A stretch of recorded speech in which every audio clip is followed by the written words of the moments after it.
बच्चों, आज हम पी ब्लॉक का एक और इम्पोर्टेंट टॉपिक पढ़ेंगे, बैक बॉन्डिंग, कुछ एनिमेशंस, मॉडल्स और शानदार वीडियोस के साथ। बच्चों, जहाँ तक इस टॉपिक की बात है, सबसे पहले हम इसके कंसेप्ट और डेफिनेशन की बात करेंगे। फिर इस टॉपिक से रिलेटेड कुछ एग्जाम्पल्स की बात करेंगे। उस एग्जाम्पल में हम समझेंगे कि मॉलिक्यूल में बैक बॉन्डिंग के कारण जो बॉन्ड पैरामीटर्स हैं, मॉलिक्यूल में एटम का हाइब्रिडाइजेशन, उसकी ज्योमेट्री, उसका लुईस बेसिक नेचर किस तरह से चेंज हो रहा है, इस बात को हम डिस्कस कर पाएंगे। तो चलिए बच्चों, सबसे पहले हम बैक बॉन्डिंग के इंट्रोडक्शन की बात करते हैं। तो बच्चों, हम एक फिनोमिना ऑब्जर्व करते हैं, जैसे अपने पास एक कोई कोवलेंट मॉलिक्यूल है।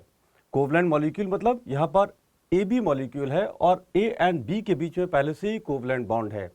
एक एटम के पास लोन पेयर है और दूसरे एटम के पास वेकेंट ऑर्बिटल है। तो हम कुछ केसेस में ऐसा ऑब्जर्व करते हैं कि जिस एटम के पास लोन पेयर है वो अपना लोन पेयर दूसरे एटम की वेकेंट ऑर्बिटल में क्या करता है, डोनेट कर देता है। तो ये जो ट्रांसफरेंस का फिनोमिना है, लोन पेयर वेकेंट ऑर्बिटल में ट्रांसफर हो रहे हैं, इसी फिनोमिना को हम बैक बॉन्डिंग बोलते हैं। बच्चों यहाँ पर एक बात नोट करने वाली है, ए एंड बी के बीच में पहले से ही सिंगल बॉन्ड है और लोन पेयर का ट्रांसफर हो रहा है। तो लोन पेयर का ट्रांसफर से कौन सा बॉन्ड बनता है? बिल्कुल सी बात है, लोन पेयर के ट्रांसफर से डेटिव बॉन्ड बनता है। ये बात हमने केमिकल बॉन्डिंग में पढ़ा है। लेकिन यहाँ पर जो डेटिव बॉन्ड बन रहा है वो पाई डेटिव बॉन्ड है। पाई डेटिव क्यों? क्योंकि पहले से ही ए एंड बी के बीच में सिंगल बॉन्ड प्रेजेंट है, उसके बाद डेटिव बन रहा है, इसलिए ये डेटिव जो है वो पाई डेटिव होगा। Just to recall the things, जैसा हमने केमिकल बॉन्डिंग में पढ़ा है, जब हम डेटिव बॉन्ड या फिर कोऑर्डिनेट बॉन्ड की बात करते हैं तो डेटिव और कोऑर्डिनेट बॉन्ड बच्चों दो टाइप का होता है, sigma type dative and pi type dative. जैसा हम यहाँ पे एग्जाम्पल में डिस्कस कर रहे हैं, BF3 एंड NH3 के बीच में। NH3 में नाइट्रोजन के पास लोन पेयर है, BF3 में बोरॉन के पास वेकेंट ऑर्बिटल है। तो नाइट्रोजन अपना लोन पेयर बोरॉन की वेकेंट ऑर्बिटल में ट्रांसफर कर देता है और जब इसने लोन पेयर को ट्रांसफर किया तो यहाँ पर जो डेटिव बॉन्ड बना ये सिंगल डेटिव है। इसके बाद जब हम पाई डेटिव की बात करते हैं तो पाई डेटिव में, जैसा एग्जाम्पल में आप देख रहे हैं, कार्बन मोनोऑक्साइड मॉलिक्यूल में कार्बन एंड ऑक्सीजन के बीच में पहले से ही बॉन्ड है और उसके बाद ऑक्सीजन अपना लोन पेयर कार्बन की वेकेंट ऑर्बिटल में ट्रांसफर कर रहा है। इस मॉडल में भी हम ये बात को देख रहे हैं। तो ये जो फिनोमिना हो रहा है ये पाई डेटिव बॉन्ड फॉर्मेशन का फिनोमिना है। तो जब हम बैक बॉन्डिंग की बात करते हैं तो back bonding is a type of pi dative bond formation. बच्चों, जैसा हमने इस केस में देखा कि यहाँ पर लोन पेयर का ट्रांसफर हो रहा है। लोन पेयर का ट्रांसफर, जिस स्पीशी के पास लोन पेयर प्रेजेंट है वो इलेक्ट्रॉन रिच स्पीशी है, जिस स्पीशी के पास वेकेंट ऑर्बिटल है वो इलेक्ट्रॉन डेफिशिएंट एटम है। तो यहाँ पर ये अपने लोन पेयर इस एटम की वेकेंट ऑर्बिटल में ट्रांसफर कर रहा है। तो क्योंकि इस एटम के पास लोन पेयर है तो इसलिए इस एटम को हम लुईस बेस बोलेंगे। इस एटम ने लोन पेयर एक्सेप्ट किया तो इसलिए ये लुईस एसिड की तरह से एक्ट करेगा। तो इसका मतलब ये हुआ कि जो बैक बॉन्डिंग का फिनोमिना है वो लुईस एसिड बेस इंटरेक्शन है और ये phenomena with in the molecule हो रहा है, मॉलिक्यूल के अंदर ही हो रहा है, इसलिए it is a type of intra Lewis acid Lewis base interaction. बच्चों, जब हम डोनेटिंग टेंडेंसीज की बात करते हैं तो डोनेटिंग टेंडेंसीज में जो सेकंड पीरियड के एलिमेंट है, जैसे कि carbon, nitrogen, oxygen and fluorine, अगर इनके पास लोन पेयर है तो ये अच्छे डोनर एटम होते हैं। और ऐसा इसलिए होता है बिकॉज ये एलिमेंट जो सेकंड पीरियड के एलिमेंट हैं, इन सेकंड पीरियड के एलिमेंट का साइज छोटा होने के कारण यहाँ पर इलेक्ट्रॉन डेंसिटी क्या होती है, ज़्यादा होती है। तो इलेक्ट्रॉन डेंसिटी ज़्यादा होने के कारण ये एटम अच्छे डोनर एटम होते हैं। जैसे कि हम यहाँ पर इस एनिमेशन में देख रहे हैं, जब हम अलोंग द पीरियड आते हैं तो एटम का साइज छोटा होता है। साइज छोटा होने के साथ साथ नंबर ऑफ इलेक्ट्रॉन्स क्या हो रहे हैं, बढ़ रहे हैं, तो इलेक्ट्रॉन डेंसिटी बढ़ती है। फ्लोरीन इन चारों एटम में सबसे अच्छा डोनर एटम है बिकॉज फ्लोरीन में इलेक्ट्रॉन डेंसिटी क्या होगी, सबसे ज़्यादा होगी। और इस बात को हम दूसरे तरीके से भी समझ सकते हैं, जब फ्लोरीन किसी कोवलेंट स्पीशीज में प्रेजेंट है तो ये फ्लोरीन सिंगल बॉन्ड बनाएगा और सिंगल बॉन्ड फॉर्मेशन के बाद इस फ्लोरीन के पास 3 लोन पेयर प्रेजेंट होंगे। तो यहाँ पर इन तीनों लोन पेयर के बीच में रिपल्शन होगा, लोन पेयर रिपल्शन। तो fluorine atom in lone pair repulsion को मिनिमाइज करने के लिए अपना लोन पेयर किसी दूसरे एटम की जो कि इससे बॉन्डेड होगा उसकी वेकेंट ऑर्बिटल में डोनेट कर सकता है। तो इसी डोनेशन के फिनोमिना को हम बैक बॉन्डिंग बोलते हैं। तो इन नटशेल की जो इंटर इलेक्ट्रॉनिक रिपल्शन है that is nothing but the governing force, this is the major force behind back bonding.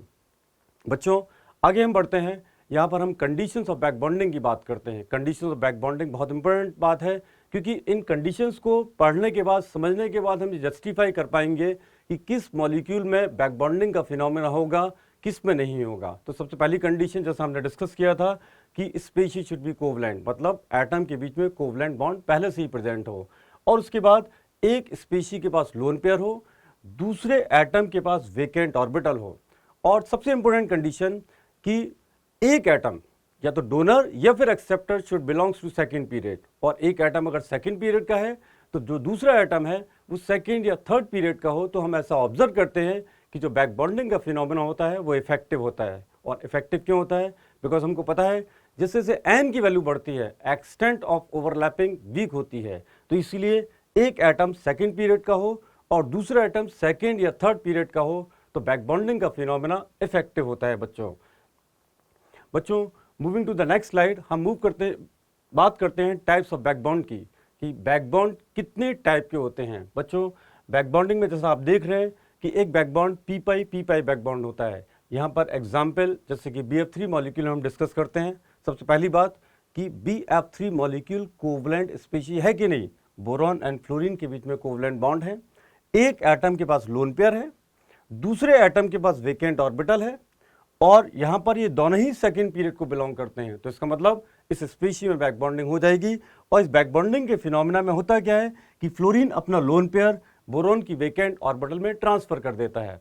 क्योंकि बोरोन की 2p ऑर्बिटल और फ्लोरीन की 2p ऑर्बिटल बैक बॉन्डिंग में इन्वॉल्व है, इसलिए बैक बॉन्डिंग का नेचर p होगा। इसी तरह से जब हम p बैक बॉन्ड की बात करते हैं तो हम एग्जाम्पल देखें PF3 मॉलिक्यूल में। तो बच्चों PF3 मॉलिक्यूल में सबसे पहले हम इस बात को डिस्कस करते हैं कि बैक बॉन्डिंग होगी कि नहीं। तो वही चारों कंडीशन यहाँ पर भी हम देखेंगे। PF3 मॉलिक्यूल कोवलेंट मॉलिक्यूल है, एटम के पास लोन पेयर होना चाहिए। लोन पेयर किसके पास है? लोन पेयर फ्लोरीन के पास भी है, लोन पेयर फास्फोरस के पास भी है। एक एटम के पास वेकेंट ऑर्बिटल होना चाहिए, जैसा आप डायग्राम में देख रहे हैं कि फास्फोरस के पास वेकेंट डी ऑर्बिटल है, फास्फोरस थर्ड पीरियड का है तो इसके पास वेकेंट डी ऑर्बिटल है। तो यहाँ पर फ्लोरीन अपने लोन पेयर फास्फोरस की वेकेंट डी ऑर्बिटल में ट्रांसफर कर देता है, इसलिए जो बैक बॉन्डिंग का नेचर होगा वो p होगा। तो बच्चों इस दो टाइप की बैक बॉन्डिंग को हम ऑब्जर्व करते हैं स्पीशीज में। अब सवाल ये उठता है कि डी पाई बैक बॉन्डिंग क्यों नहीं होती। तो बच्चों इसका जवाब आपको पता है, पीरियोडिक प्रॉपर्टीज में आप पढ़ चुके हैं, केमिकल बॉन्डिंग में भी पढ़ा है। जब भी हम डी ऑर्बिटल की बात करते हैं तो डी ऑर्बिटल पीरियोडिक टेबल में n=3 मतलब थर्ड पीरियड से स्टार्ट होती है, लेकिन हमने बैक बॉन्डिंग की कंडीशन में डिस्कस किया कि कम से कम एक atom should belongs to second period, इसलिए डी पाई बैक बॉन्डिंग नहीं होता। और ऐसा इसलिए भी होता है क्योंकि डी ऑर्बिटल का साइज रिलेटिवली क्या होता है, बड़ा होता है, तो एक्सटेंट ऑफ जो ओवरलैपिंग है वो वीक होती है, इसलिए इस केस में बैक बॉन्ड फॉर्मेशन नहीं हो पाता। बच्चों चलिए एक ऑब्जर्वेशन को हम देखते हैं।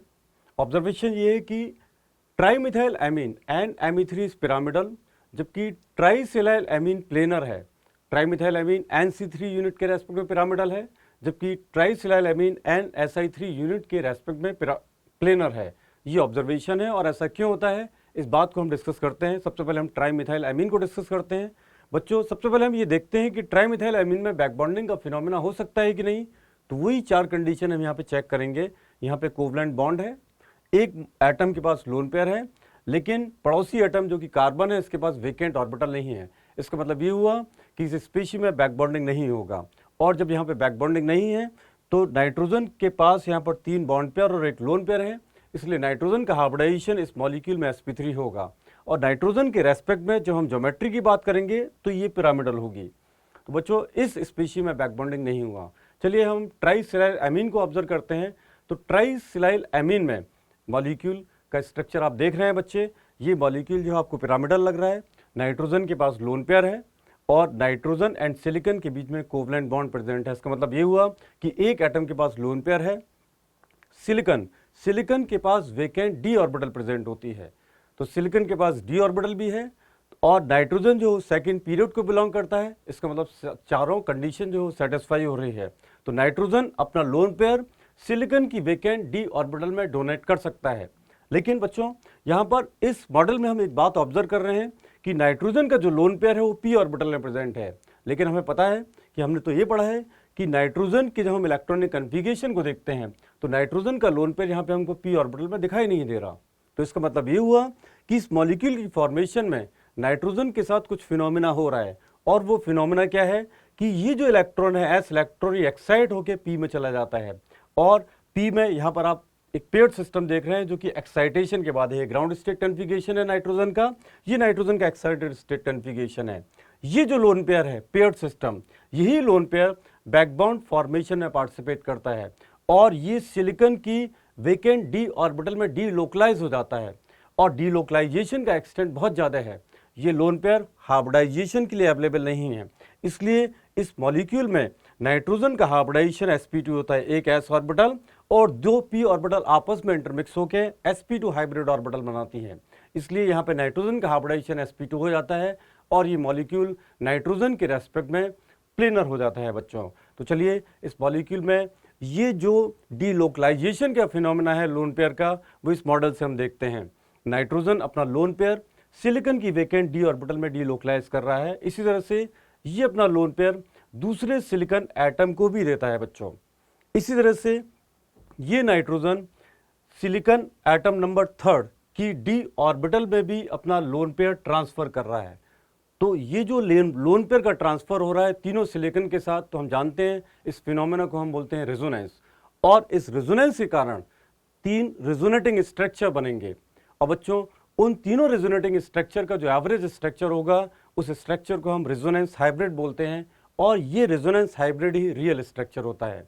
यहाँ पर हम इस रेजोनेंस हाइब्रिड में देख रहे हैं कि नाइट्रोजन के ऊपर पॉजिटिव चार्ज है, जबकि सिलिकॉन के ऊपर डेल नेगेटिव चार्ज है। बच्चों हम जानते हैं कि ये जो चार्जेस हैं ये फॉर्मल चार्जेस हैं, चूंकि नाइट्रोजन ने अपना इलेक्ट्रॉन पेयर सिलिकॉन को दिया तो जिस एटम ने डोनेट किया उसके ऊपर पॉजिटिव चार्ज, और जिस एटम ने एक्सेप्ट किया उसके ऊपर नेगेटिव चार्ज आता है, और ये नेगेटिव चार्ज तीनों सिलिकॉन एटम के ऊपर इक्वली डिस्ट्रीब्यूट होगा। तो बच्चों चलिए इस स्पेशी में हम इसको कंक्लूड करते हैं और देखते हैं कि इस तरह से पैरामीटर या फिर बॉन्ड जो मॉलिक्यूल है, इस मॉलिक्यूल की जो प्रॉपर्टीज है वो किस तरह से चेंज हो रही हैं। सबसे पहली बात यहाँ पर हम देखा हमने कि नाइट्रोजन अपना लोन पेयर सिलिकॉन की वेकेंट डी ऑर्बिटल में डोनेट कर रहा है, इसलिए बैक बॉन्डिंग का नेचर जो है 2p पाई 3d पाई होगा।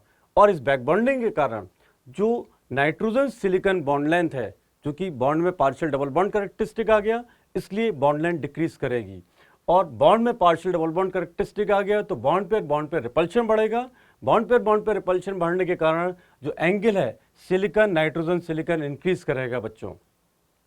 और चूंकि नाइट्रोजन का लोन पेयर सिलिकॉन की वेकेंट डी ऑर्बिटल में कंप्लीटली डीलोकलाइज हो गया, तो अब कोई स्पेशी, कौन सी स्पेशी, जो कि इलेक्ट्रॉन डेफिशिएंट हो, जब इस ट्राइसिलाइल एमीन के साथ इंटरेक्शन करेगा तो नाइट्रोजन अपना लोन पेयर डोनेट नहीं कर पाएगा। इसका मतलब ये हुआ कि जो लुईस बेसिक नेचर है इस स्पेशी का डिक्रीज कर रहा है बच्चों।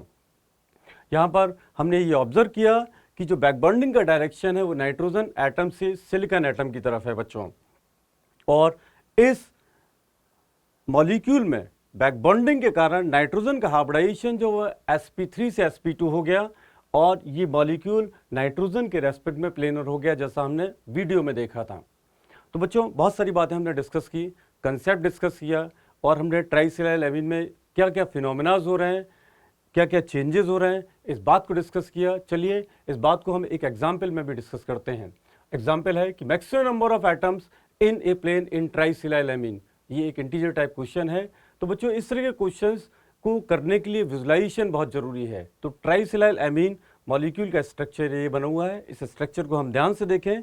और जब हम इस यूनिट की बात करते हैं बच्चों, ये यूनिट, मैं इस यूनिट को अलग कर देता हूँ, तो ये SiH4 यूनिट हुआ। इस SiH4 यूनिट को हम ध्यान से देखें तो यहाँ पर ये हाइड्रोजन सिलिकॉन और ये हाइड्रोजन जो है सेम प्लेन में है बच्चों, सेम प्लेन में है, और ये हाइड्रोजन प्लेन के अप की तरफ है, ये हाइड्रोजन प्लेन से पीछे की तरफ है। इसका मतलब जो स्क्रीन का प्लेन है उस प्लेन में मैक्सिमम नंबर ऑफ एटम कितने होंगे, 3 होंगे। तो इस बात को ध्यान में रखते हुए इस क्वेश्चन को हम सॉल्व करेंगे। तो हमने यहाँ पे देखा कि maximum number of atom in a plane 3 है। तो इसका मतलब ये हुआ कि यहाँ पर ये जो सिलिकॉन है, इस सिलिकॉन के साथ ये हाइड्रोजन और नाइट्रोजन सेम प्लेन में होगा।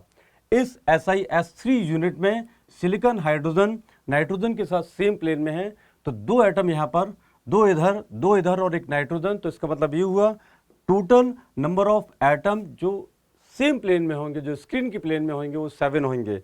इस बात को यहाँ पर हम विजुलाइज भी करते हैं इस मॉडल की हेल्प से, और विजुलाइजेशन इस तरह के क्वेश्चन में बहुत ज़रूरी है बच्चों। तो इस मॉडल में देखें, ये प्लेन जो है इस मॉलिक्यूल को कट कर रहा है, प्लेन ने इस मॉलिक्यूल को कट किया और हम इस मॉलिक्यूल को रोटेट करके विजुलाइज कर रहे हैं।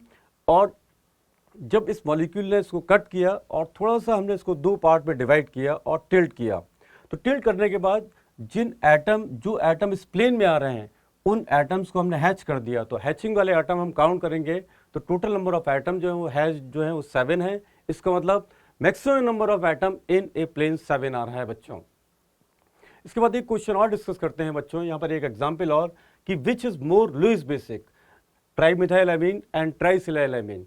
क्योंकि हमें पता है ट्राईमिथाइलएमीन में बैक बॉन्डिंग नहीं होगा, जबकि ट्राईसिलाइलएमीन में 2p पाई 3d पाई बैक बॉन्डिंग होता है। नाइट्रोजन अपना लोन पेयर सिलिकॉन की वेकेंट डी ऑर्बिटल में कंप्लीटली डीलोकलाइज कर देता है and it is not available for the donation. Donation means कि मतलब अगर इसके पास कोई लुईस एसिड आएगा तो वो इसके साथ इंटरेक्शन नहीं कर पाएगा। इसका मतलब जो लुईस बेसिक नेचर होगा वो ट्राईमिथाइलएमीन का ट्राईसिलाइलएमीन से क्या होगा, ज़्यादा होगा।